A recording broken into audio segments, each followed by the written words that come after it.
అందరికీ హాయ్ అండి. Welcome back to Andhra aroma. ఈరోజు వీడియోలో ఎక్కువ రోజులు నిల్వ ఉండే పులిహోర పేస్ట్ని ఎలా తయారు చేసుకోవాలో చూపించబోతున్నాను.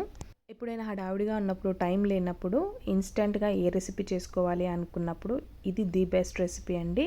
కూరలు ఏం చేయాలి అర్థం కానప్పుడు కూడా మనము పిల్లలకు కానీ పెద్దలకు కానీ లంచ్ బాక్సులకి ఈ రెసిపీ చాలా బాగా యూజ్ అవుతుంది. మరి లేట్ చేయకుండా ప్రాసెస్ చూసేద్దాం. ముందుగా నేను హాట్ వాటర్ని ఒక కప్పు తీసుకున్నానండి. అందులోకి 100 గ్రామ్స్ చింతపండుని నానబెట్టుకోవాలి. ఒక 20 నిమిషాలలా నానబెట్టుకుంటే సరిపోతుంది. నానబెట్టుకున్న చింతపండుని నేను చూపిస్తున్న విధంగా కొంచెం గట్టిగా పేస్ట్ లాగా చేసి పెట్టుకోవాలి. అలాగే ఈ రెసిపీ కోసం 20 గ్రామ్స్ బ్యాడ్గే మిరపకాయలు తీసుకోవాలి. బ్యాడ్గే మిరపకాయలు మనకు కర్ణాటకలో ఎక్కువ ఫేమస్. ఇవి నేను ఒక 20 గ్రామ్స్ తీసుకున్నాను. ఇవి ఎక్కువ కారం ఉండదు, బట్ టేస్ట్ అయితే ఈ మిరపకాయలతో చాలా బాగుంటుంది. అలాగే కారం ఉన్నాయి రసం మిరపకాయలు కూడా 20 తీసుకున్నాను. ఇప్పుడు స్టవ్ మీద ప్యాన్ పెట్టుకొని అందులోకి ఒక కప్పు మినపప్పుని యాడ్ చేసుకొని మీడియం ఫ్లేమ్ మీద కలర్ చేంజ్ అయ్యేంత వరకు డ్రై రోస్ట్ చేసుకోవాలి. కొద్దిగా కలర్ చేంజ్ అవుతుండగా ఇందులోకి ఒక కప్పు ధనియాలు కూడా వేసుకొని ఇవి కూడా డ్రై రోస్ట్ చేసుకోవాలి. అన్ని ఇంగ్రీడియంట్స్ సపరేట్గానే డ్రై రోస్ట్ చేసుకోవచ్చు, లేదంటే ఇలా కొంచెం మీడియం ఫ్లేమ్లో పెట్టుకొని అన్నీ ఒకేసారి కూడా డ్రై రోస్ట్ చేసుకోవచ్చు.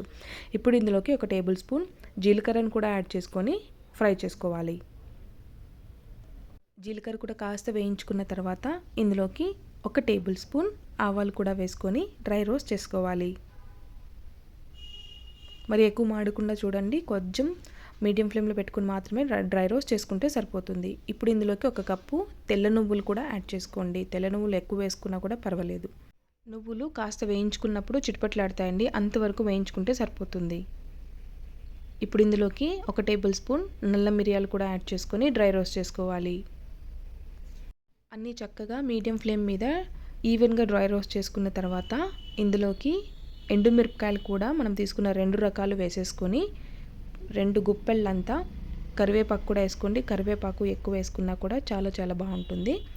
ఇప్పుడు ఎండుమిరపకాయలు కరివేపాకు మొత్తం కూడా ఆ పోపు దినుసుల్లో ఉన్న హీట్తోనే బాగా ఫ్రై అయిపోతాయండి. సో మీడియం ఫ్లేమ్లో మాత్రమే పెట్టుకొని అన్నీ కూడా పోపు దినుసులు కూడా మాడిపోకుండా చక్కగా ఫ్రై చేసుకోవాలి.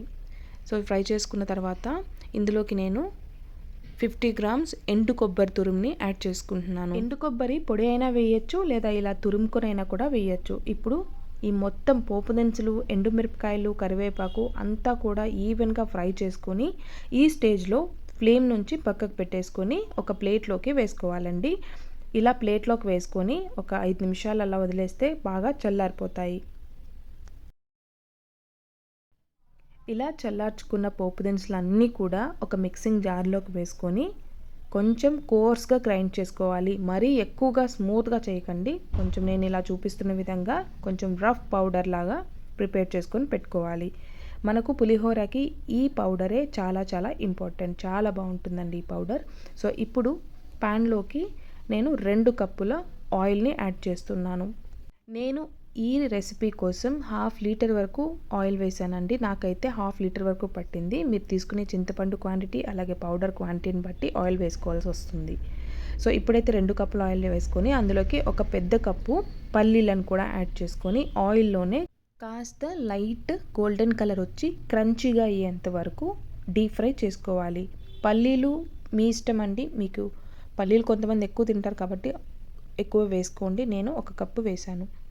సో ఇలా కొంచెం కలర్ చేంజ్ అయిన తర్వాత పక్కకు తీసేసుకొని అదే ఆయిల్లోకి ఒక టేబుల్ స్పూన్ ఆవాలని యాడ్ చేసుకొని కాస్త చిటపటలాడిన తర్వాత ఇందులోకి 1 టేబుల్ స్పూన్ జీలకర్ర, 2 టేబుల్ స్పూన్ మినప్పప్పు, అలాగే 7-8 ఎండుమిరపకాయలను కూడా యాడ్ చేసుకొని కాస్త మినప్పప్పు అవి కలర్ చేంజ్ అయ్యేంత వరకు ఫ్రై చేసుకున్న తర్వాత గుప్పెడు కరివేపాకు కూడా వేసుకొని కాస్త చిటపటలాడించాలి. తర్వాత మనం ముందుగా నానబెట్టుకొని గుజ్జులాగా చేసుకున్న చింతపండు మిక్స్ని కూడా యాడ్ చేసేసుకొని ఆయిల్లోనే లో ఫ్లేమ్లో పెట్టుకొని బాగా చింతపండు గుజ్జుని వేయించుకోవాలి. ఇప్పుడు ఇందులోకి 1/2 టేబుల్ స్పూన్ ఇంగు కూడా యాడ్ చేసుకొని కలుపుకోవాలి. ఇంగు వేస్తే పులిహోర ఫ్లేవర్ చాలా బాగుంటుంది. ఇప్పుడు ఇందులోకి మీ రుచికి సరిపడా సాల్ట్ని కూడా యాడ్ చేసుకోవాలి. సాల్ట్ చూసుకొని వేసుకోండి, చింతపండు ఉంటుంది కాబట్టి కొంచెం ఎక్కువే వేయాల్సి వస్తుంది. సో ఇప్పుడు ఇందులోకి టేస్ట్ కోసం 2 టేబుల్ స్పూన్ల బెల్లం తురుముని యాడ్ చేసుకోవాలి. బెల్లం వేస్తే పులిహోర టేస్ట్ చాలా బాగుంటుంది. కాసేపు ఇలా ఆయిల్లోనే చింతపండు గుజ్జంతా కూడా దగ్గర పడేంత వరకు వేపుకున్న తర్వాత ఇందులోకి మనం ముందుగా గ్రైండ్ చేసి పెట్టుకున్న పోపు దినుసుల పొడిని కూడా యాడ్ చేసేసుకోవాలి.